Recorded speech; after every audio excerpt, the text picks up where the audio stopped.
ومولانا وملجانا ومأوانا محمد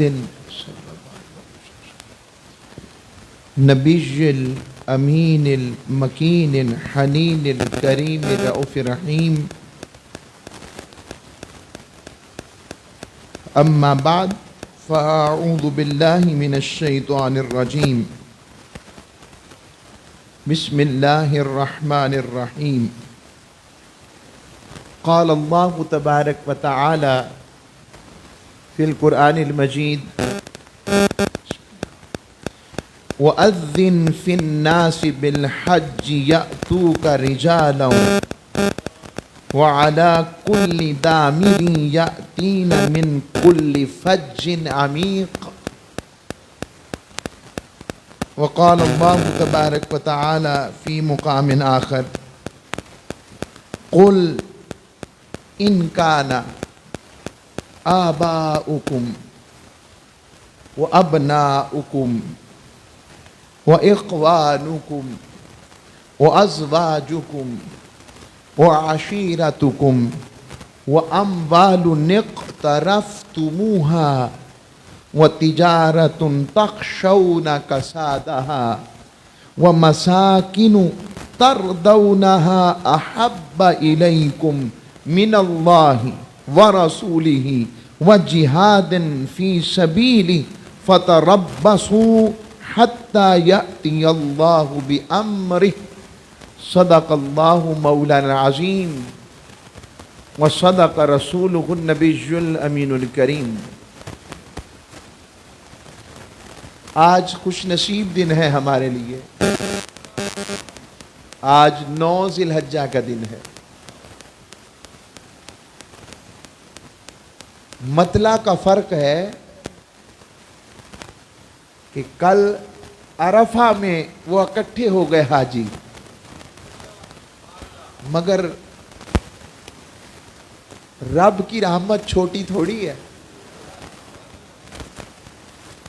اگر عید کا دن آج ان کا ہے تو ایسے تھوڑی ہے کہ آج ہی وہ ساری رحمت برسا کر کہے گا کل نہیں برساؤں گا. ایسا نہیں ہے. یہ اس کی رحمت کے بہانے ہیں اور اس کی رحمت چھوٹی نہیں ہوتی. میں جملہ کہوں گا، وہ ساری رحمت بھی وار دے تو اس کی رحمت ایک سوئی کے اندر جو چھوٹا سا سوراخ ہوتا ہے، اس کے اندر جو پانی کا چھوٹا سا نقطہ رک جائے، اتنی کمی بھی اس سے کمتر نہیں ہوتی اس کی رحمت میں. اس کے ہاں کمی نہیں ہے. آج دن ہے بھئی، حاجیوں کو کل دیکھ لیا ہے تو آج کا مضمون بھی میرا 2 حصوں پر مشتمل ہے. ایک ہے حج داستان عشق و محبت، اور دوسرا ہے خطبہ حجۃ الوداع. مسلم اسلامک ورلڈ آرڈر، جس کے بغیر آج بھی دنیا کے جتنے بھی قوانین انسانیت ہیں اس کو شامل کیے بغیر مکمل نہیں ہوتے.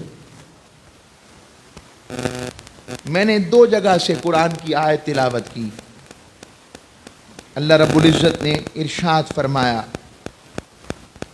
جب کعبۃ اللہ کو تعمیر کر لیا نا سیدنا ابراہیم علیہ السلام نے، اسماعیل علیہ السلام نے، اور اللہ نے خود اپنے ابراہیم اور اسماعیل کو فرمایا، کتنی بڑی شخصیات، اور اللہ نوکری کیا دے رہا ہے سنیں.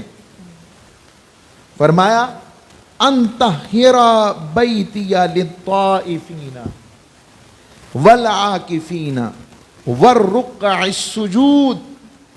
فرمایا اے میرے ابراہیم و اسماعیل، تم دونوں میرے گھر کی صفائی کرو، میرے گھر کی صفائی کرو. ابراہیم اور اسماعیل علیہ السلام کو فرما رہا ہے. کن کے لیے؟ فرمایا طواف کرنے والوں کے لیے، پھر فرمایا اعتکاف کرنے والوں کے لیے، پھر فرمایا رکوع کرنے والوں کے لیے، پھر فرمایا سجدہ کرنے والوں کے لیے۔ گھر کی، کس کے گھر کی صفائی، کن سے گھر کی صفائی کروا رہا ہے؟ جو کائنات کے سب سے پاکیزہ ترین ہستیاں ہیں، سب سے مقرب ترین ہستیاں ہیں۔ پتہ لگا رب اپنے گھر کی خدمت ہر ایک کو نہیں دیتا، جسے دیتا ہے وہ شکر کرے کہ رب نے اسے اپنے گھر کی نوکری دی ہے، صفائی۔ اور پھر گھر کی صفائی بزرگ کہتے ہیں جس نے اپنے نفس کے من کا جانور مارنا ہو وہ مسجد کی صفائی کرے، رب اس کو صوفی کر دے گا۔ میں آسان لفظوں میں بتا رہا ہوں۔ اب آتے ہیں، پھر جب بنا لیا اللہ نے فرمایا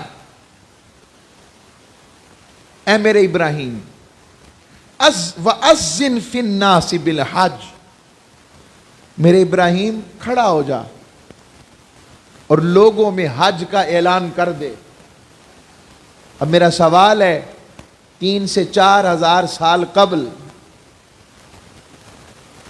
غیر آباد شدہ علاقہ، چٹیل میدان، ریتلا اور پتھریلا علاقہ، پہاڑ بھی کالے، اور اس میں رب کا گھر جہاں سے تازہ تازہ زمزم نکلا ہے، گھر کو تعمیر کیا ہے اور پتھر پر کھڑے ہو کر تعمیر کر رہے ہیں، اور پتھر خود بخود اٹھتا جا رہا ہے، جیک کی مانند نا، خود لفٹ بن گیا ہے۔ اعجاز ابراہیم علیہ السلام، اللہ نے اعجاز دیا، اور اس پتھر پر کھڑے ہو کر دعائیں مانگ رہے، رب ساری دعائیں قبول کرتا جا رہا ہے۔ کرتے کرتے کرتے پھر دعاؤں کی دعا بھی مانگ لی نا، مولا مجھے اتنا کچھ دے رہا، ربنا وبعث فیہم رسولا، پھر مجھے مصطفیٰ کا دادا بھی بنا دے۔ اب نے کہا یہ بھی کر دیا، مقام ابراہیم بھی بن گیا، صفا و مروہ بھی وہاں پر بن گیا، ان کی زوجہ محترمہ حضور آقا صلی اللہ علیہ وسلم کی دادی جان کے قدم لگے، سارا کچھ ہو گیا۔ اب رب نے فرمایا وَأَذِّن فِي النَّاسِ بِالْحَجِّ، اے میرے ابراہیم لوگوں میں حج کا اعلان کرو۔ اب کتنے کو لوگ ہوں گے وہاں پر؟ گنے جا سکتے ہوں گے انگلیوں پر۔ حضرت ابراہیم علیہ السلام نے عرض کی، مولا کیسے؟ میں اعلان تو کروں مگر کنے؟ کہا میرے ابراہیم اس وادی رحمت میں اور میرے گھر میں اعلان تجھ سے کروا رہا ہوں، بھیجنا میرا کام ہے، بس تو نے اعلان کرنا ہے، قیامت تک پھر عاشق آئیں گے، اس گھر کا طواف ہوگا۔ اور ہم نے منظر دیکھا ہے، اب تو ٹی وی پر بھی دیکھا جا سکتا ہے، اور جا کر بھی 24 گھنٹے قافلے آتے ہیں۔ اور پھر حج کا ایک ایسا منظر عشق ہوتا ہے جس میں کوئی حائل نہیں ہوتا، یا بندہ ہوتا ہے یا مولا کی ذات ہوتی ہے۔ رب نے فرمایا میرے حبیب میرے ابراہیم یہ لوگ پیدل بھی آئیں گے، دبلے پتلے جانوروں پر بھی آئیں گے، اور دور دراز سے چل کر آئیں گے۔ اور یہاں تک آتا ہے کہ جب آپ نے آواز دی تو اس پر یہ تلبیہ کہا گیا، پھر لبیک لبیک اللہم لبیک لا شریک لک لبیک ان الحمد والنعمت لک والملک لا شریک لک۔ یہ جو تلبیہ ہے، آواز آئی لبیک کی، ماؤں کی جو پشتوں میں بھی تھے جن کی حاضری رب نے لکھ دی تھی، انہوں نے لبیک کہا، اور عالم ارواح میں بھی جن کی حاضری تھی رب نے ان سے بھی کروایا۔ تو یہ جو کعبۃ اللہ جاتے ہیں حج کے لیے، عمرہ کے لیے، وہ اپنی مرضی سے نہیں جا رہے، ان کی ٹکٹ پہلے بک ہو چکی ہے کہیں، اور جو نہیں جا رہے وہ سوچیں ہمارا ٹکٹ ہے کہ نہیں ہے، وہ سوچیں اس پر۔ تو یہ حج، یہ عشق کا وہ منظر نامہ ہے جس میں رب بہت سی چیزوں کے ساتھ اپنے محبوب ابراہیم کی یادوں کو دوبالا کرتا ہے۔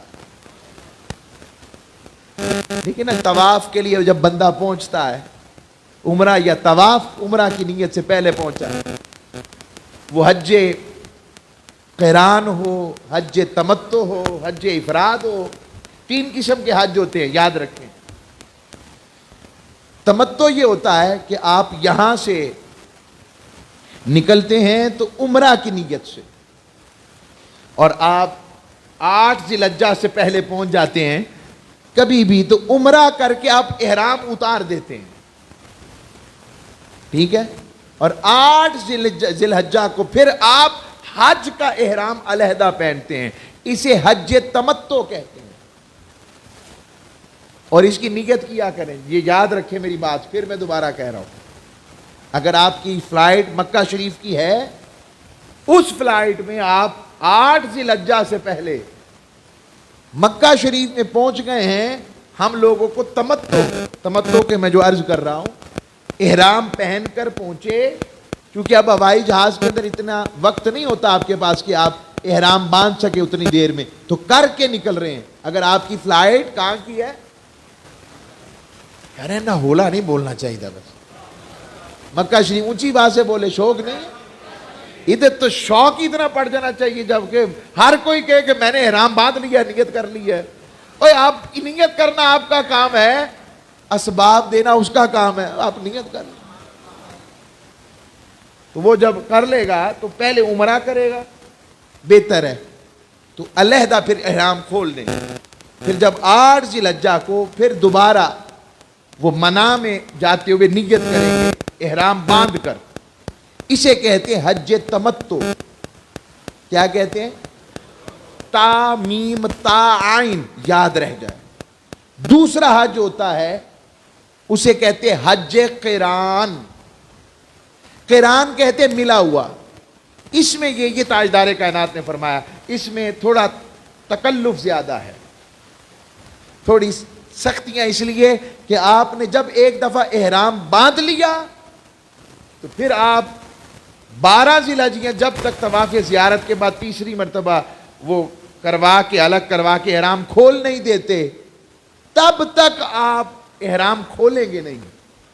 اس میں عمرہ و حج ایک ہی احرام میں کریں گے، تو اس میں مشکلات لیکن برکت بھی زیادہ ہے، لیکن آسان نہیں ہے اتنا، یہ میں لیکن صرف عرض کر رہا ہوں۔ تینوں آپشنز ہیں، پریشان نہیں ہونا کہ جو آسانی اختیار کرنا بھی خیر ہے۔ تمتع آ گیا، قران آ گیا، اور تیسرا حج تفرید۔ تفرید والے جو لوکل کے لوگ، کمیونٹی کے لوگ ہوتے ہیں وہاں کے، آفاقی کہتے ہیں انہیں، جو لوکل وہاں کے رہنے والے، وہ صرف حج کا احرام باندھتے ہیں، اسے حج تفرید کہتے ہیں۔ اب آ جائے حج، یہ 2 چادریں کیوں ہیں؟ رب ہماری 2 چادریں کیوں دیکھنا چاہتا ہے کہ 2 چادروں میں آئے ہیں؟ 2 باتیں ہیں۔ میں ایک حاجی کے پاس تھا عمرہ پر، تو وہ جب عمرہ کی نیت کے ساتھ ذوالحلیفہ میں پہنچے تو کتنی دیر نہ باہر نہ نکلے، احرام باندھ کے کافی دیر بعد آئے۔ میں نے ان سے پوچھا خیریت تھی؟ وہ کہنے لگے، رو پڑے۔ میں نے کہا کیا ہوا ہے؟ کہنے لگے مجھے میرا نام لے کے، جناب مجھ سے تو احرام نہیں باندھا جا رہا تھا اور اپنا سطر نہیں ڈھانپا جا رہا تھا، مجھے تو شرم آ گئی کہ میں قیامت کے حضور رب کی بارگاہ میں اپنا سطر کیسے گناہوں کا ڈھانپ سکوں گا، مجھ سے تو یہاں پر اپنا سطر نہیں سنبھالا جا رہا۔ اس سے سامان سمجھانا کہ وہ ڈر گئے، کیفیت اللہ نے دی، خوف خشیت کی۔ تو یہ 2 چادریں اصل میں پیغام ہے کہ کوئی کسی قسم کی بناوٹ نہ ہو، میرے ابراہیم کی طرح 2 چادریں باندھ کر آؤ، مجھے یہی 2 چادروں والے قبول ہیں۔ اس میں گورا ہو، کالا ہو، عربی ہو، اجمی ہو، ایشیائی ہو، یورپی ہو، امریکی ہو، چینی ہو، جاپانی ہو، کوئی ہو، مجھے اس کی پرواہ نہیں، آؤ تو میرے ابراہیم کی یاد کی طرح آؤ، میرے ابراہیم کے فقیر ابراہیم کی طرح فقر والے بن کر آؤ، تمہیں پتہ لگ جائے کہ تمہاری حقیقت میرے سامنے یہ ہے۔ میں وہاں پر دولت نہیں دیکھتا، پیسہ نہیں دیکھتا، چیزیں نہیں دیکھتا۔ بادشاہ بھی حج کے لیے آئے گا تو انہی 2 کپڑوں میں آئے گا، اس سے زیادہ نہیں۔ یہ حج کا پہلا، اور پھر طواف کرتے ہوئے 3 چکر رمل کے ساتھ۔ رمل کیا تھا؟ رمل یہ تھا کہ تاجدار کائنات صلی اللہ علیہ وآلہ وسلم نے جب صلح حدیبیہ کے اگلے سال حج کے لیے آئے تو مکہ والے نا سارے امڑ کر کھڑے ہو گئے ارد گرد کے، دیکھے صحیح، سنا تھا نا انہوں نے مدینہ پاک کی جو وہ یثرب کہتے تھے، ہم تو مدینہ کہتے ہیں، حضور کے جانے سے وہ مدینہ ہے ہی مدینہ، طیبہ اور طابہ، پاکیزہ، بیماریوں کی نہیں شفاؤں کی سرزمین بن گئے آقا کے قدم لگنے سے۔ تو جب آقا صلی اللہ علیہ وآلہ وسلم نے دیکھا کہ وہ دیکھ رہے ہیں کہ یہ کمزور تو نہیں ہو گئے، کمزور لگ رہے ہیں ہمیں، کمزور لگ رہے ہیں ہمیں، تو آقا صلی اللہ علیہ وآلہ وسلم نے فرمایا ذرا اکڑ کے چلو، آگے پیچھے عاجزی ہی عاجزی ہے، مگر یہاں حضور نے فرمایا اور ذرا تگڑے ہو کے چلو، یہاں پر ذرا پاؤں کو ایسے تگڑا کر کے ذرا ایسے کر کے چلو۔ یہ تھا وہ رمل، مولا آگے پیچھے عاجزی کا وہ عاجزی اپنی جگہ، مگر جب غیروں کی بات آئے تو محبوب نے جو کہا کرو یہی عبادت ہے، قبول ہے۔ وہ طواف، پھر وہاں سے منا میں جاؤ، منا سے پھر عرفات کے میدان میں پہنچو، یوم عرفہ کے دن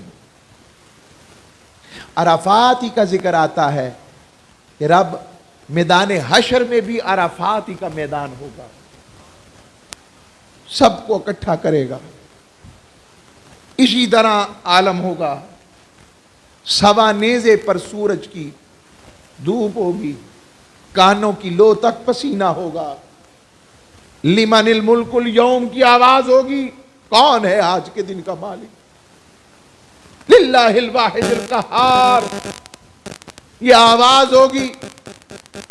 آج یوم حساب ہے، قبروں سے لٹائے جائیں گے، اٹھائے جائیں گے، اور عرفات کے میدان میں حدیث میں بخاری مسلم میں بھی شاشتہ میں بھی آتا ہے، تاجدار کائنات صلی اللہ علیہ وآلہ وسلم نے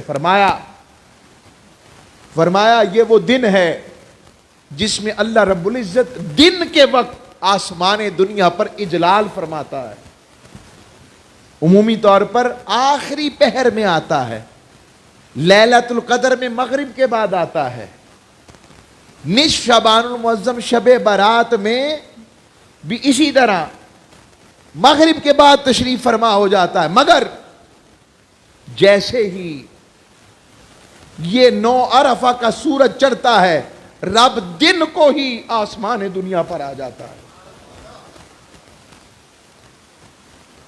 اور آ کر اپنے بندوں پر فخر کرتا ہے عرش والوں کے سامنے، دیکھو میرے بندے،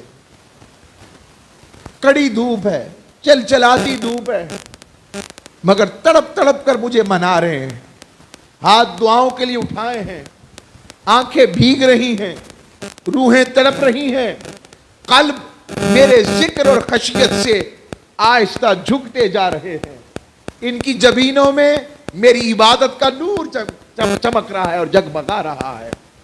اس کیفیت میں وہ عرفہ کا دن ختم ہوتا ہے، حدیث میں آتا ہے کہ فرشتے رب کی بارگاہ میں پہنچتے ہیں، حالانکہ اللہ جانتا ہے، فرشتے پوچھتے ہیں، اللہ پوچھتا ہے فرشتوں کو، جو ان اللہ علی کل شیء قدیر ہے، فرشتوں کہاں سے آئے ہو؟ وہ عرض کرتے ہیں مولا عرفات کے میدان سے آ رہے ہیں۔ رب فرماتا ہے اچھا وہاں کیا تھا؟ مالک تیرے سارے عاشق تیرے ابراہیم اور تیرے مصطفیٰ کی نقل میں اکٹھے تھے، حج کے ایام میں اکٹھے تھے. وہ کیا مانگتے تھے؟ مولا تجھ سے تیری بخشش مانگتے تھے. رب فرماتا ہے اچھا، اور انہوں نے بھی تیرا عذاب دیکھا نہیں، بن دیکھے تیرے عذاب سے استغفار اور بخشش مانگتے تھے، تیری رحمت کو صدا دیتے تھے. رب فرمائے گا اچھا سنو، جس طرح انہوں نے بن دیکھے میرے عذاب سے پناہ طلب کی، میری بخشش طلب کی، میں نے بھی انہیں حساب و کتاب کے بغیر بخش دیا. وہ سارے بخشے گئے، وہ سارے معافی مل گئی.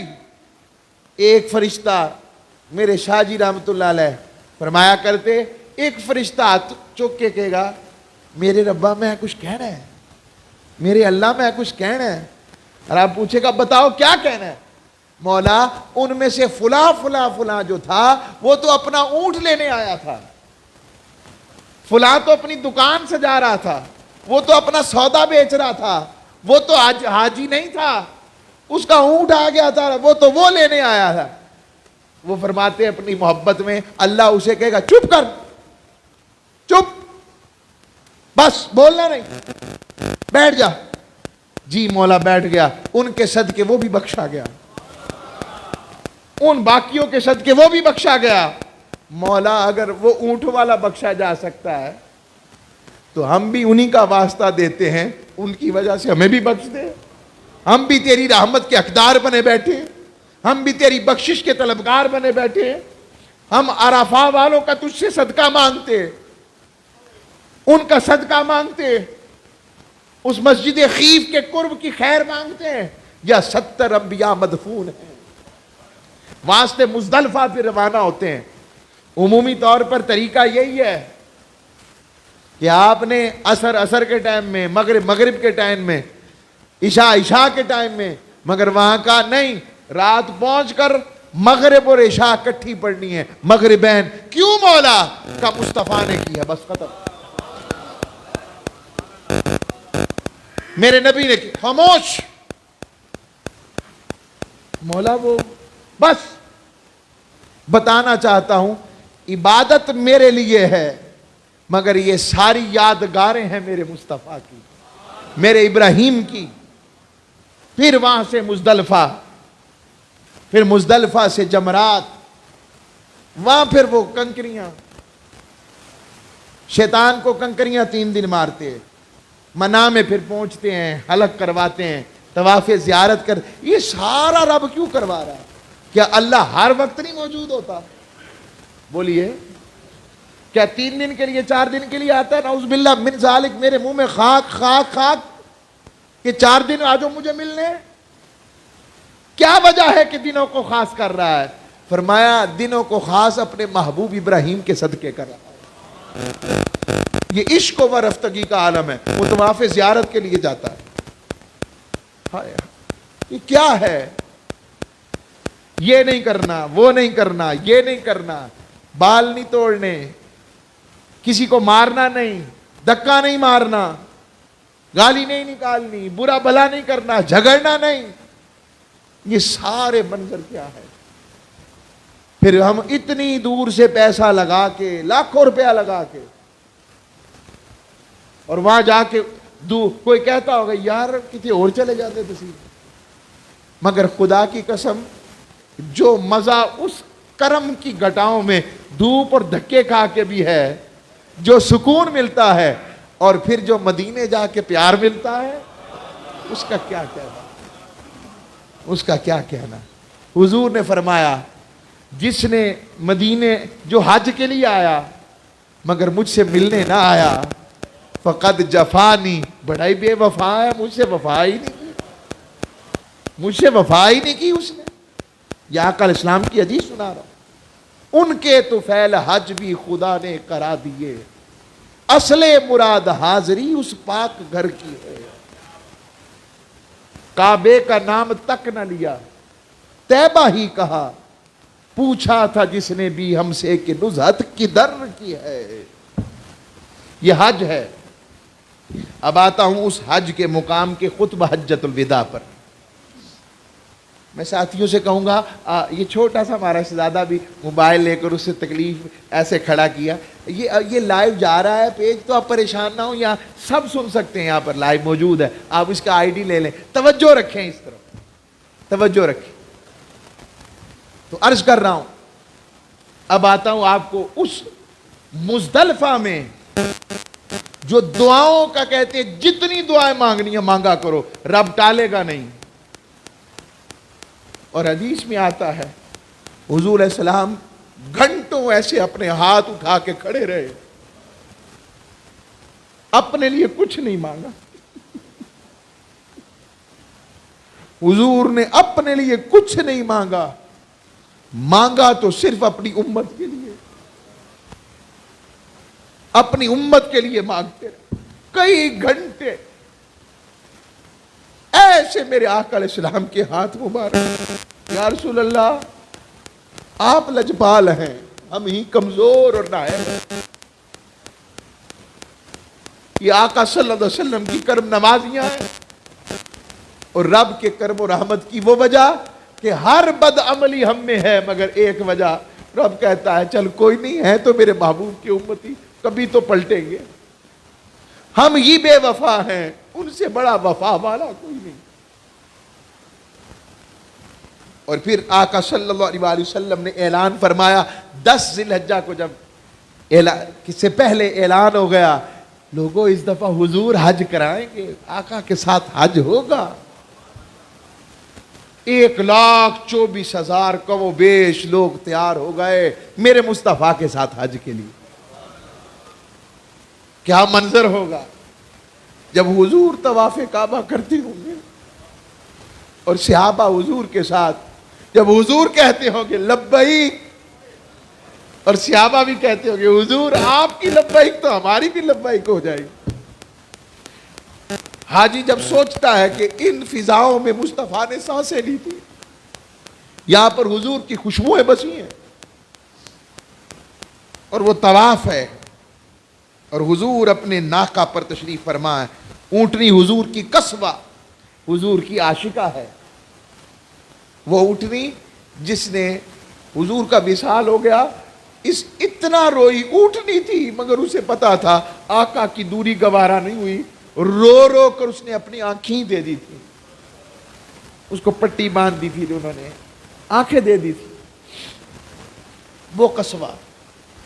روایت میں آتا ہے یہی قصبہ اونٹنی سیدہ پاک کی سواری ہوگی قیامت کے دن جب وہ جنت میں داخل ہو، 70,000 حوران بہشت کی سیدہ فاطمہ زہرا سلام اللہ علیہا رضی اللہ تعالی عنہ۔ تو آقا صلی اللہ علیہ وسلم قصبہ اونٹنی پر تشریف لائے۔ ایک دفعہ عبداللہ ابن عمر کے پاس ساتھ لوگوں نے حج کیا تو آپ ذوالحلیفہ سے اندر چلے گئے، اندر جا کے ایک پتھریلی زمین پہ اپنی اونٹنی بٹھا دی، لوگوں نے پوچھا راستہ تو سیدھا تھا، اندر کہاں آ گئے اور یہاں آپ بیٹھ گئے؟ کہنے لگے مجھے کیا پتا، مجھے کیا خبر تھی نماز کی، مجھے کیا خبر تھی سجود کی، جہاں مل گیا تیرا نقش پا میں نے کعبہ وہاں بنا لیا، میری بندگی بھی عجیب ہے، میری زندگی بھی عجیب ہے، جہاں مل گیا تیرا نقش پا میں نے کعبہ وہاں بنا لیا۔ محمد محمد کنیندے گزر گئی، لباں دے بنیرے چمیندے گزر گئی، حلیمہ دی ڈاچی دا کر کے تصور، کھرے ڈاچیاں دے لبھیندے گزر گئی، کھرے ڈاچیاں دے گولیندے گزر گئی۔ تو عرض کر رہا ہوں حضور علیہ السلام تشریف لائے، اب یہ حضور کے خطبات کا اظہار ہے، 23 شکوں میں حضور نے گفتگو فرمائی، 23 کلوزز بنتی ہیں اس کی، یعنی 23 اس کی درجہ بندی موٹی موٹی کی۔ مثلا ہم آج بھی اپنے قبیلوں میں اور اپنی ذاتوں پاتوں میں پھنسے ہوئے ہیں، ہم آج بھی اپنے پیر خانوں میں پھنسے ہوئے ہیں، معذرت چاہتا ہوں۔ حضور چاہتے ہیں، رب چاہتا ہے اس سے نکل کر محمدی ہو جاؤ، مصطفی ہو جاؤ، رب والے اور مصطفیٰ والے ہو جاؤ۔ حضور نے فرمایا لوگو، اللہ نے تم سب کو ایک ہی مرد اور عورت سے پیدا کیا، پھر تمہاری جماعتیں اور قبیلوں میں بانٹ دیا، صرف اس لیے کہ تم پہچانے جاؤ بس۔ اور یاد رکھنا، ان اکرمکم عند اللہ اتقاکم، تم میں اللہ کے نزدیک سب سے زیادہ عزت دار پیسے والا نہیں، طاقت والا نہیں، شہرت والا نہیں، کون کا جو جتنا تقوی والا ہے وہ عزت دار ہے۔ اس لیے تقوی کی خیر تھی تو بلال جیسا کوئی عزت دار نہیں، اور تقوی نہ پا سکا اور آقا کی معرفت نہ پا سکا، ابو الحکم ابو جہل ہو کر برباد ہو گیا، برباد ہو گیا، آقا کو نہ پہچان سکا۔ اور بلال کون سی یونیورسٹی سے پڑھے تھے؟ وہ عشق کی یونیورسٹی کے پروفیسر ہو گئے۔ انہوں نے حضور کے حسن و عشق سے سیکھا، انہوں نے حسن ادب بارگاہ رسالت مآب سے سیکھا، انہوں نے حسن تربیت حضور کی بارگاہ سے لی۔ سیدنا صدیق اکبر، فاروق اعظم، مولا علی، سیدنا عثمان غنی، حضرت زید بن حارثہ، ابو ذر غفاری۔ ابو ذر غفاری کو ایک دن دیکھا۔ میں آپ سے پوچھتا ہوں، کتنے لوگ ہیں ہم عید والے دن وہی کپڑا پہنتے ہوں جو خود پہنے وہی اپنے ملازم کو دے؟ پھنس گئے۔ کتنے لوگ ہیں جو اپنے ملازم جو چوکیدار ہو اس کے ساتھ بیٹھ کر کبھی کھانا کھائیں؟ حضور اکرم صلی اللہ علیہ وسلم نے فرمایا خطبہ حجۃ الوداع میں، اور منظر کیا ہے، حضور اپنی کسبہ اونٹنی پر سوار ہیں، 1,24,000 سارے فرشی پیار والے مصطفیٰ کریم نوری کو تک رہے ہیں اور سن رہے ہیں۔ عرش و فرش دم بخود ہے کہ حضور کے فرمان جاری ہیں، لب اقدس سے مصطفیٰ ہل رہا ہے، حضور کے فرمان۔ اور آقا فرما رہے ہیں لوگوں تم میں عزت والا وہ ہے جو تقوی والا ہے۔ سنو، کسی عربی کو اجمی پر، کسی اجمی کو عربی پر، گورے کو کالے پر، کالے کو گورے پر کوئی فوقیت نہیں۔ فوقیت کا معیار اگر ہے تو تقوی۔ ہم نے یہ معیارات بدل لیے۔ حضور نے حقوق کی ادائیگی کی بات کی، نسلی تفاخر کا خاتمہ کیا، زندگی کا حق دیا، مال کے تحفظ کا حق دیا، کہ اگر کسی کے پاس امانت رکھوائی جائے تو وہ اس بات کا پابند ہے کہ امانت رکھوانے والے کو امانت پہنچائی جائے۔ آقا صلی اللہ علیہ وسلم کیسا معاشرہ دیکھنا چاہتے ہیں اور ہم کون سے معاشرے میں ہیں؟ فرمایا ہر مسلمان، ایھا الناس کل مسلم اخو المسلمین وان المسلمین اخوہ، لوگوں مسلمان دوسرے مسلمان کا بھائی ہے، سارے مسلمان آپس میں بھائی ہو جاؤ۔ حضور ایسا معاشرہ دیکھنا چاہتے ہیں۔ خادموں کی بات آئی، فرمایا اپنے غلاموں کا خیال رکھو، پھر فرمایا اپنے غلاموں کا خیال رکھو، انہیں وہی کھلاؤ جو خود کھاتے ہو، انہیں وہی پہناؤ جو خود پہنتے ہو۔ حضرت ابو ذر غفاری کو دیکھا ایک دن بازار میں آ رہے ہیں تو قیمتی ترین کپڑا پہنا ہوا ہے، ساتھ ان کا غلام ہے اس نے بھی ویسا ہی کپڑا پہنا ہوا۔ یہ تھے صحابہ۔ پوچھا یہ کیا کیا؟ کہا فرمان مصطفیٰ نہیں سنا؟ حضور نے حجۃ الوداع پہ فرمایا تھا۔ مولا علی المرتضیٰ بھی ایسے ہی فرماتے۔ حضور نے دور جاہلیت کے سارے قتل و کشت و خون کے دروازے بند کروا دیے، معاشی استحصال ختم کروا دیا، وراثت کا حق عطا کر دیا، نو مولود بچے کو تحفظ عطا فرمایا۔ ہم قرض کو چھوٹا سمجھتے ہیں، حضور نے فرمایا اگر قرض لیا ہے تو ادا کرو، اگر کوئی چیز ادھار لی ہے تو وہ لو واپس کرو، تحفے کا بدلہ دینا چاہیے، اور جو کوئی ضامن بنے گرنٹر بنے وہ اس کا تاوان دے۔ خاوند کے حقوق ادا کیے، خواتین کو ان کے لیے کہا لوگو یہ تمہارے پاس اللہ کی امانت ہے، لاؤ۔ آج کہاں ہیں NGOs والے؟ جو لوگ جو لوگ خواتین کے حقوق کی بات کرتے ہیں، میں آپ کو بتانا چاہتا ہوں، آپ U N charter, human charter 1948 میں بنا، اس میں سے اکثر شکیں آقا علیہ السلام کے حجت الوداع سے کاپی کی گئی ہیں۔ آپ پڑھیں کبھی، قانون کی اطاعت کی بات کی، اللہ کے حقوق کی بات کی، یہ ساری بات 23 حضور اکرم صلی اللہ علیہ وسلم نے پھر یہ بھی حضور نے فرمایا، میں تم میں 2 بھاری چیزیں چھوڑ کر جا رہا ہوں اور ہر ایک دوسری سے اہم ہے اور دونوں ایک دوسرے سے جڑی ہیں۔ کون سی؟ فرمایا ایک اللہ کی کتاب اور دوسرا فرمایا اپنی اطرت و اہل بیت۔ سنت بھی فرمایا، اب سنت کی عملی تفسیر اہل بیت کے اندر نظر آئے، نہ قرآن ان سے جدا ہے نہ وہ قرآن سے جدا ہے۔ اور آخر پر اختتام کرتے ہوئے جس منظر کو میں بتانا چاہتا ہوں، اس پر اختتام، معذرت آ جا 1-2 منٹ اوپر ہوئے، میری معذرت قبول کریں۔ یہ جملہ، اس جملے کو سمجھے، اس میں بہت کچھ ہے، اس کیفیت عشق کو جانیں۔ آقا صلی اللہ علیہ وسلم نے فقال، حضور نے فرمایا، وَأَنْتُمْ تُسْأَلُونَ عَنِّي فَمَاذَا أَنْتُمْ قَائِلُونَ قَالُوا نَشْهَدُ إِنَّكَ أَدَّيْتَ الْأَمَانَةَ وَبَلَّغْتَ الرِّسَالَةَ وَنَصَحْتَ۔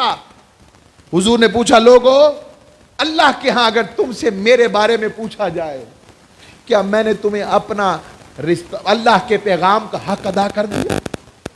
کیا میں نے اپنی رسالت کا حق ادا کر دیا؟ تم کیا کہتے ہو؟ انہوں نے کہا، یا رسول اللہ، حق سے بڑھ کر حق ادا کیا ہے، حق سے بڑھ کر حق ادا کیا ہے میرے اللہ کے حبیب۔ آپ بھی کہے نا، اللہ کے حبیب نے حق سے بڑھ کر حق ادا نہیں کیا، حق سے بڑھ کر حق ادا کیا۔ بس یہ جب جملہ تھا، اب قرآن کی حدیث کہتی ہے، فقال رسول اللہ بِأَصْبُعِهِ السَّبَابَ يَرْفَعُهَا إِلَى السَّمَاءِ وَيَنْكُتُهَا إِلَى النَّاسِ اللہم اشہد اللہم اشہد اللہم اشہد۔ آقا اپنی سواری پر کھڑے ہیں اور آپ کا چہرہ آسمان کی جانب اٹھا ہوا ہے، انگلی شہادت مصطفیٰ اٹھی ہوئی ہے، اور حضور فرما رہے ہیں، اے میرے اللہ گواہ ہو جا، اے میرے اللہ گواہ ہو جا، اے میرے اللہ گواہ ہو جا۔